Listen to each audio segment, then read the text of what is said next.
The lights in the auction hall buzzed like angry insects. Every surface was metal, cold and unforgiving, just like the faces staring down at the stage. This was Kepler Station, the kind of place decent folks avoided, but desperate ones couldn't.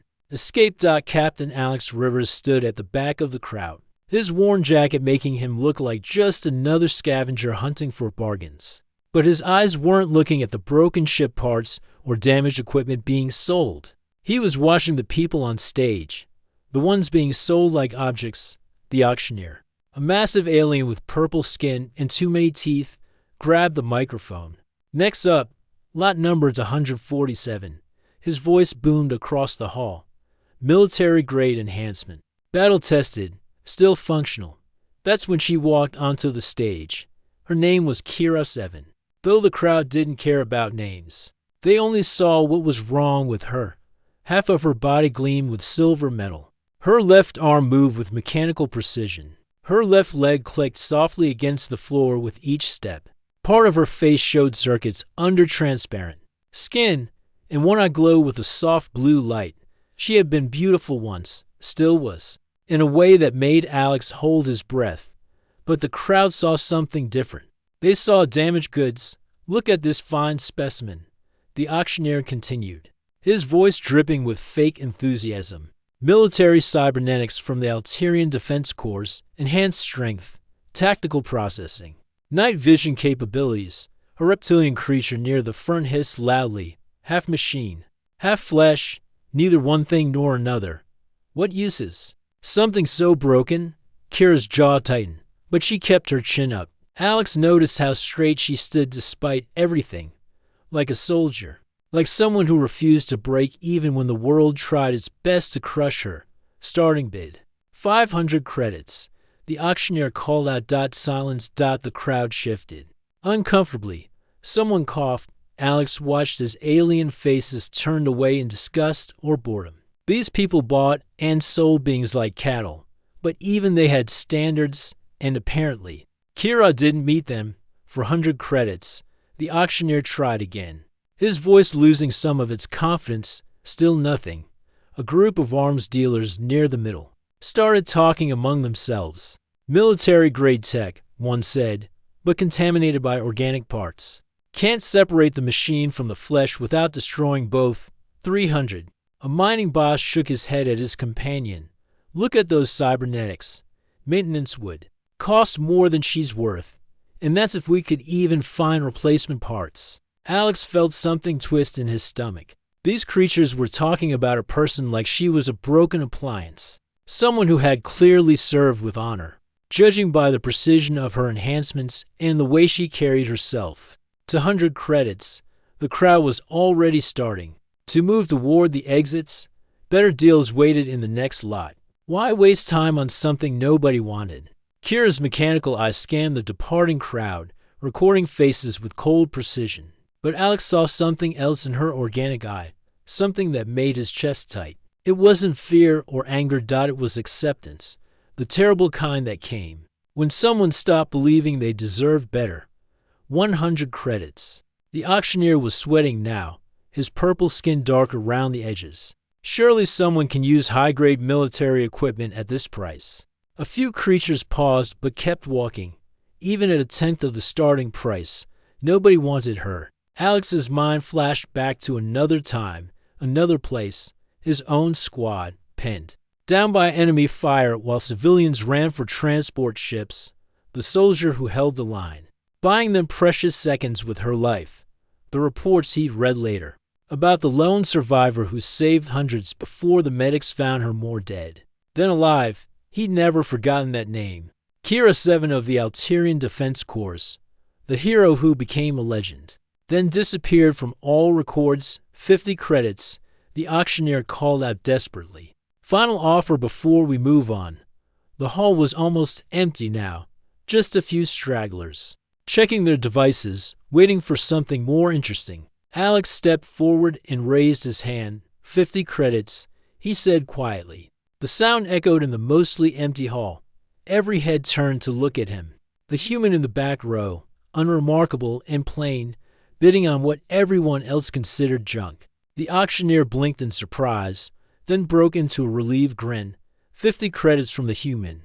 Going once, the remaining crowd muttered among themselves. Someone laughed. Another creature made a comment about human stupidity. But nobody else raised their hand. Going twice, Alex kept his eyes on Kira. She was staring back at him with a mixture of confusion and suspicion. Her cybernetic systems were probably running analysis on his face, trying to figure out his angle. Everyone had an angle in places like this. Sold to the human for 50 credits. The gavel came down with a bang that seemed to echo forever. As the crowd dispersed, shaking their heads and muttering about the strange ways of humans, Alex walked toward the stage. Each step felt heavier than the last. He had no idea what he was going to say to her. How do you explain to someone that you've been looking for them for 3 years? That they saved your brother's life and never even knew it? Kira watched him approach with the wariness of a cornered animal. Her enhanced hearing probably picked up his heartbeat, elevated with nervousness. Her tactical systems were likely calculating his threat level and planning escape routes. Kira 7. He said when he reached the stage, looking up at her. She went completely still. Nobody had used her name in months. Not since she'd been captured and processed like cargo.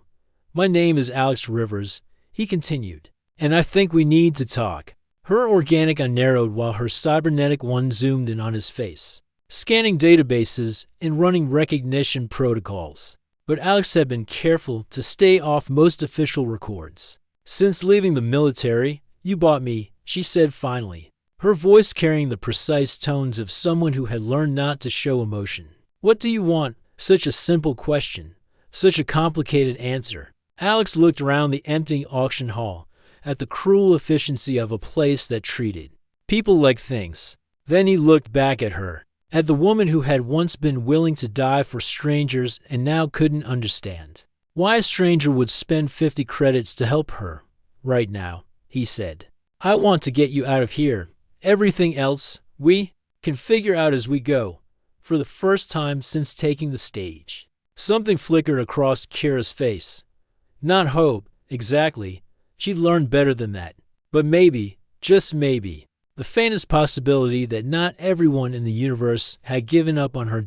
And sometimes, Alex thought as he prepared to lead her away from that terrible place, the faintest possibility was enough to change everything. Walking through the grimy corridors of Kepler Station, Alex could feel Kira's tension like electricity in the air. She stayed exactly 3 steps behind him, her cybernetic eye constantly scanning for threats while her organic one watched his every move. Smart girl. In a place like this, trust could get you killed.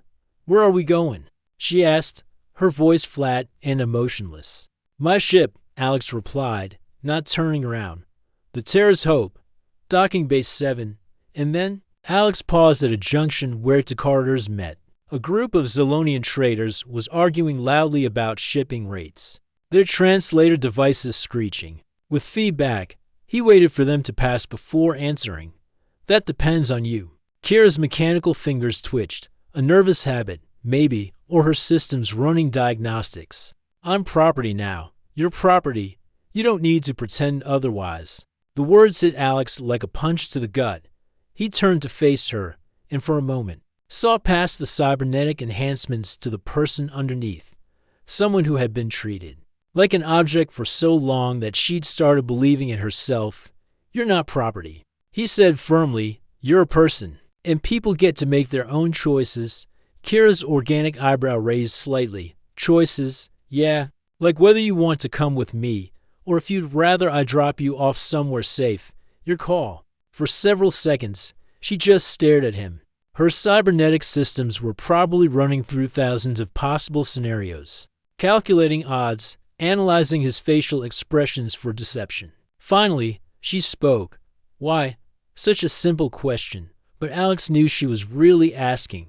Why help me? Why care? Why risk anything for someone everyone else threw away? Let's get to the ship first, he said. Then I'll tell you everything. The docking bay was a maze of ships in various states of repair. Smuggler vessels sat next to legitimate cargo haulers, while maintenance crews worked on anything that could pay their fees. The Terrascope wasn't the biggest or shiniest ship in the bay, but she was clean and well-maintained. "Home sweet home," Alex said, pressing his palm against the entry scanner. The airlock cycled open with a soft hiss, and immediately Alex heard voices from inside. "About time you got back," came a gravelly voice with a thick accent. "I was starting to think those station thugs have finally caught up with you." An elderly alien emerged from the ship's depths, wiping his hands on an oil-stained rag. He was shorter than Alex, with leathery blue skin and forearms that moved independently of each other. His eyes were kind but sharp, missing nothing. "Kira." "Meet Torvin," Alex said. "He's our engineer." "Torvin, this is Kira. She'll be staying with us for a while." Torvin's eyes immediately went to Kira's cybernetic enhancements, but not with the disgust or fear she was used to. His expression was pure professional curiosity. "Military-grade enhancements," he said appreciatively. "Altarian Defense Corps. Unless I miss my guess. Beautiful work. Those power cells must be third-generation fusion cores." Kira blinked in surprise. When was the last time someone had called any part of her beautiful? "The left servo actuator in my shoulder needs calibration," she said cautiously. "It's been making noise." Torvin's forearms rubbed together excitedly. "Oh, I'd love to take a look. I've never worked on Altarian tech before. The engineering is supposed to be incredible." Before Kira could respond, another voice called out. From deeper in the ship, "Alex, did you find anything good at the auction?" A young human appeared around the corner, maybe 19 or 20 years old, with bright eyes and an eager smile. When he saw Kira, his face lit up even more. "Ho, are you really military? That's so cool. I'm Danny, by the way, communications officer, navigator, and general person who keeps these two old guys from flying into asteroids." "Hey," Torvin protested. "I'm not that old. You're 247. Danny shot back with a grin. "That's middle-aged for my species." Alex watched Kira's face as his crew bantered around her. She looked confused, like she was trying to solve a puzzle with missing pieces. After months of being treated like broken equipment, normal conversation probably felt strange. "Danny, why don't you show Kira to the spare cabin?" Alex suggested. "She might want to rest." "Sure thing, Cap." Danny bounded forward eagerly. "It's not much, but it's got a real bed and everything. Way better than those awful holding cells on the station." As Danny led Kira away, chattering about the ship's systems and asking excited questions about her military service, Alex felt Torvin's hand on his shoulder. "So," the engineer said quietly, "want to tell me what really happened at that auction, Alex?"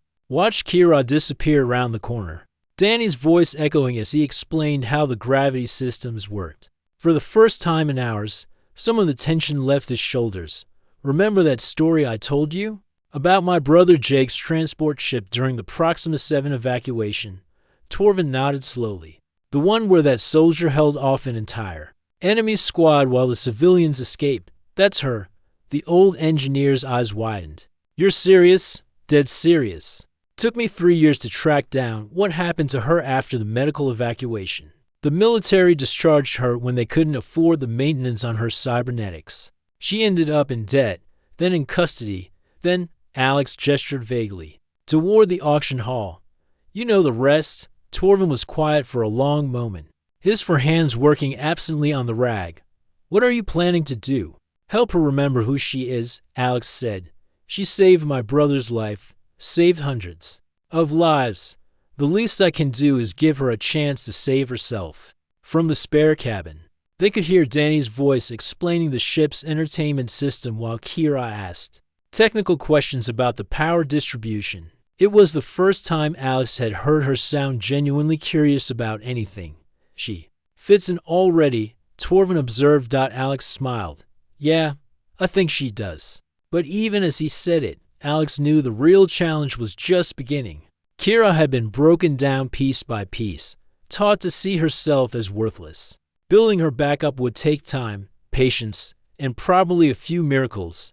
Good thing Alex had never been one to back down from impossible odds. Later that evening, after they'd left Kepler Station far behind, Alex found Kira sitting in the ship's small observation lounge. She was staring out at the stars, her cybernetic eye dimmed to match the lighting.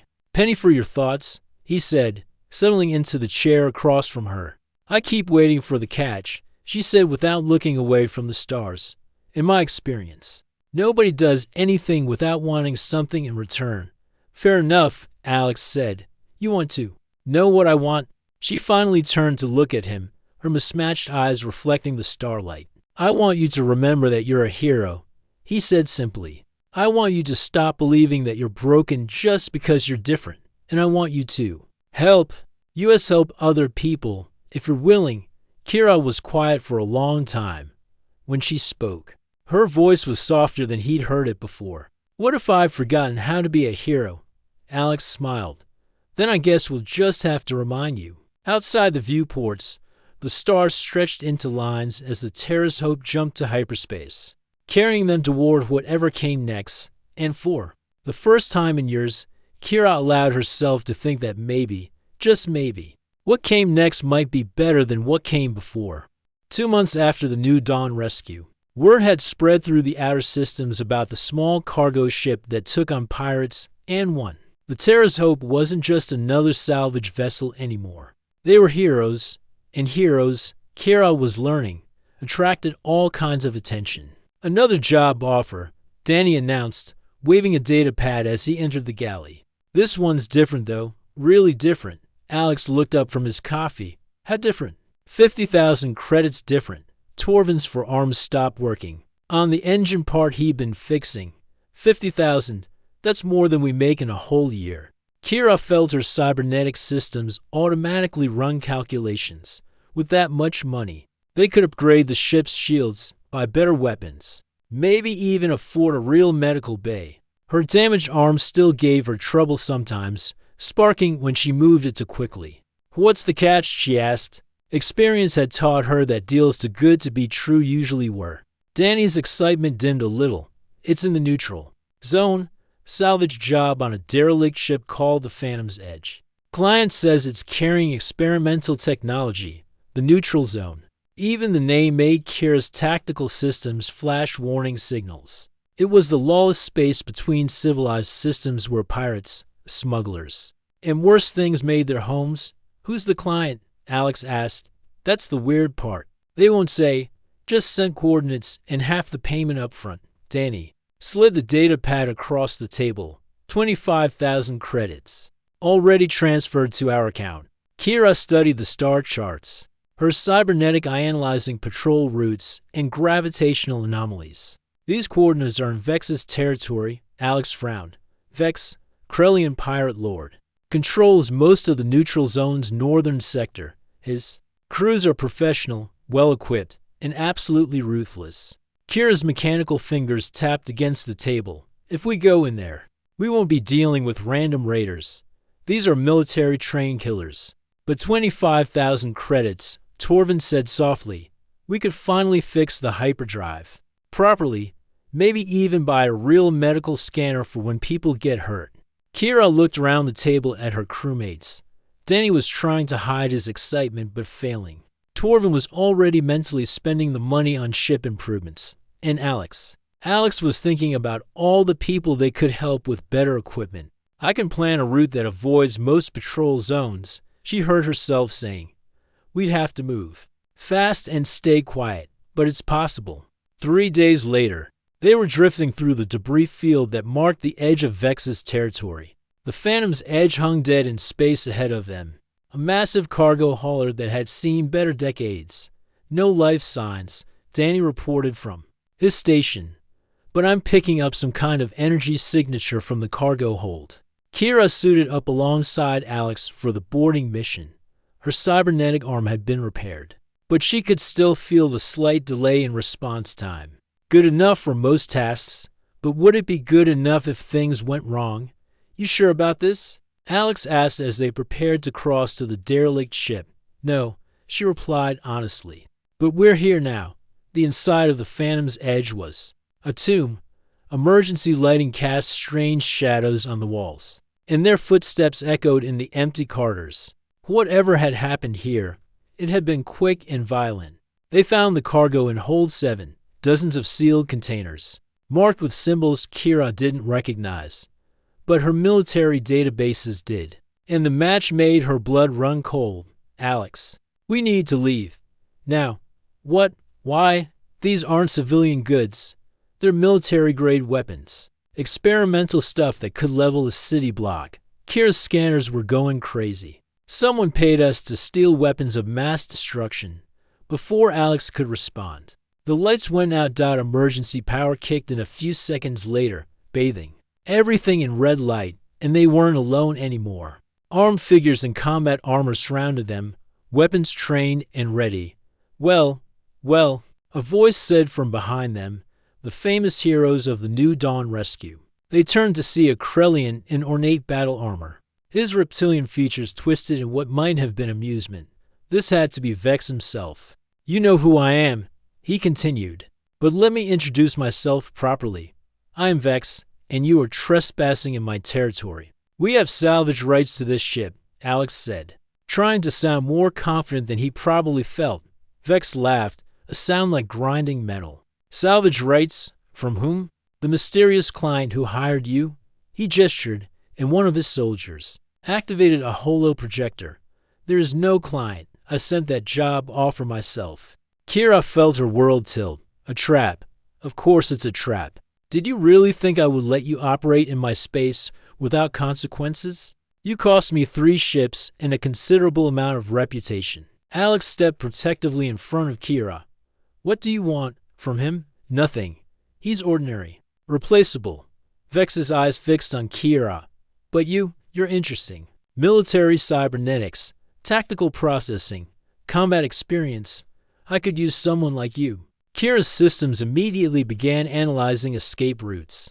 But Vex's soldiers had positioned themselves well. They'd studied the ship's layout and her capabilities. Here's my offer, Vex continued. Join my crew. Become my tactical advisor. In exchange, your friends go free. And if I refuse? Vex's smile showed too many teeth. Then they don't. The cargo hold fell silent except for the hum of life support systems. Kira could hear her own heartbeat in her ears. Could feel Alex's tension through her enhanced senses. I need time to think, she said. Of course. Take all the time you need. Vex gestured, and his soldiers moved to escort Alex away. Your captain will be kept comfortable while you decide. But remember, their lives depend on your answer. Alone in the makeshift cell they'd put her in. Kira stared at the metal walls and tried to process what had happened. 3 months ago. This choice would have been simple. Survival was the only priority. And joining Vex meant living another day. But now she had something she'd never expected to find again. A family. People who trusted her. Who saw her as more than just a weapon or a broken tool. People worth protecting. Her cybernetic systems ran probability calculations. If she joined Vex, Alex and the others might live. But they'd also hate her for abandoning them, and eventually, Vex would use her skills to hurt other innocent people. If she refused, they would all probably die. But at least they'd die as themselves, not as tools in a tyrant's hand. The cell door opened, and Vex entered alone. Have you decided? Kira looked up at him, her mismatched eyes reflecting the harsh lighting. I have a counter-offer. Oh, single combat, you and me. If I win, we all go free. If you win, you get everything you want. Vex's laugh echoed off the walls. You're in no position to negotiate, aren't I? You want me because I'm dangerous. But how dangerous can I really be if you won't even fight me one-on-one? The Krellian's eyes narrowed. Pride was a weakness in his species, and Kira had just challenged his directly. Very well, he said finally. But when I win, and I will win, your friends will watch you kneel before me. They'll see their hero broken and beaten. Kira stood up slowly, her cybernetic systems already running combat algorithms. We'll see about that. As the cell door closed behind Vex, Kira allowed herself one small smile. He'd taken the bait. Now she just had to prove that the bonds between her and her crew were stronger than fear, stronger than threats, and definitely stronger than one arrogant pirate lord. The real test was just beginning. The cargo bay had been cleared to make room for the fight. Vex's crew formed a circle around the makeshift arena, their weapons ready but lowered. This was about honor now, at least in the pirate lord's mind. Kira knew better. This was about survival. Alex, Danny, and Torvin were forced to watch from the side, their hands bound but their eyes free. Alex caught her gaze and nodded slightly. Whatever happened? He trusted her. That trust felt heavier than any weapon she'd ever carried. Before we begin, Vex announced to his crew, let me remind you what you're about to see. This cyborg thinks her little family makes her strong. But metal and flesh were never meant to work together. She's a broken thing pretending to be whole. Kira stepped into the center of the circle, her cybernetic systems running final diagnostics.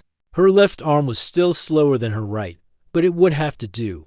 You talk a lot for someone who's about to lose. Vex drew his weapon, a curved blade that hummed with energy, traditional Krellian combat style. Designed to slice through armor and bone with equal ease, Kira had no weapon except her cybernetic enhancements in her training.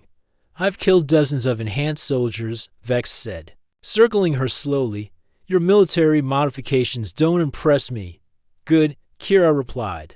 I was hoping you'd underestimate me. The attack came without warning.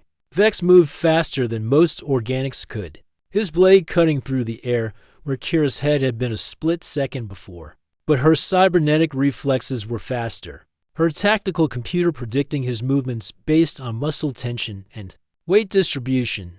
She rolled to the side and came up swinging, her mechanical fist connecting with Vex's ribs.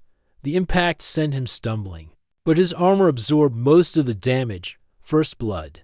To the cyborg, one of the pirates muttered. Vex snarled and pressed his attack, the energy blade leaving trails of light as he swung it in complex patterns. Kira gave ground, her organic eye tracking the weapon while her cybernetic one analyzed his fighting style for weaknesses. There, he favored his right side, probably an old injury, and he telegraphed his overhead strikes by shifting his weight forward, information her enhanced brain processed in milliseconds. The next time he raised his blade above his head, Kira was ready. She stepped inside his reach, her cybernetic arm blocking the strike while her organic hand grabbed his wrist. For a moment, they were locked together, machine strength against alien muscle. You feel that, she whispered. That's not just metal and circuits. That's will. That's purpose. That's what you'll never understand. She twisted hard, and Vex's weapon clattered to the floor. But the Krellian wasn't finished. He grabbed her with his free hand and threw her across the cargo bay. Kira hit the wall hard, her vision blurring as her systems recalibrated. Still think your friends make you strong? Vex taunted, advancing slowly. Look at them, helpless. Weak, just like you. Kira pushed herself to her feet, tasting blood. Her organic half was screaming in pain, but her cybernetic systems were running optimally. The contrast should have been jarring, but instead it felt balanced. You're right about one thing, she said, wiping blood from her mouth. My friends do make me strong, but not in the way you think. She moved again, but this time differently. Not like a machine calculating angles and trajectories, and not like an organic warrior relying on instinct. Like both. Like someone who had learned to be whole instead of half. Her cybernetic systems fed her information, Vex's heart rate, his breathing pattern, the micro-expressions that revealed his next move. But it was her human side that decided what to do with that information. Her human side that felt the connection to her crew, that remembered what it meant to protect people she cared about. The combination was devastating. She fainted left with her cybernetic arm, drawing Vex's attention, then struck with her organic hand. The blow caught him in the throat, making him stagger. Before he could recover, her mechanical leg swept his feet out from under him.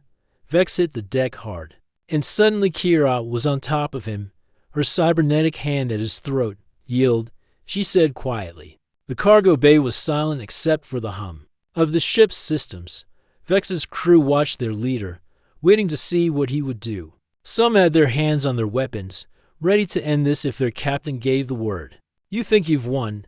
Vex gasped. Even if I yield, my crew won't let you leave. You're still outnumbered 50-1. Kira smiled, and for the first time, it wasn't cold or calculated. It was genuinely amused. Funny thing about that, she said, while we've been fighting, my friends have been busy. The lights went out. Emergency power kicked in a few seconds later, but by then it was too late. Alex had used the distraction to free himself and the others. Torvin had found the ship's main power controls, and Danny had activated the jamming signal that would blind every sensor in the area. Now we're even, Alex said, standing behind several of Vex's crew with a captured weapon. One ship against one ship. But Kira wasn't done yet. She leaned closer to Vex, her voice so quiet only he could hear. You want to know what really makes me strong? It's not the metal. It's not even the flesh. It's the choice to keep fighting. For something bigger than myself. That's what you'll never have. Because you only fight for yourself. She stood up, keeping her cybernetic hand aimed at Vex's chest. Here's my offer. Let us go. And I won't tell everyone in the sector that the Great Vex was beaten by someone he called broken. Your reputation stays intact, and we all walk away. Vex looked around at his crew, then at the humans who had somehow turned the tables on him. Finally, he nodded. Go, he said. But if I see you in my territory again, you won't, Alex promised. We've got bigger things to worry about than small-time pirates. 20 minutes later, they were back aboard the Terra's Hope, watching the pirate ships disappear into the nebula. Danny was already plotting a course to save space while Torvin ran diagnostics on their systems. So, Alex said, settling into his captain's chair. What now? Kira looked around the bridge at her crew, her family, and felt something she hadn't experienced in years. Complete certainty about where she belonged. Now we do what we've always done, she said. We help people. We make a difference. And we prove that being different doesn't make you broken. It makes you unique. Alex smiled. I like the sound of that, as the Terra's Hope jumped to hyperspace, carrying them toward whatever adventures awaited. Kira reflected on how much had changed. Since that auction on Kepler Station, she'd started as damaged goods that nobody wanted.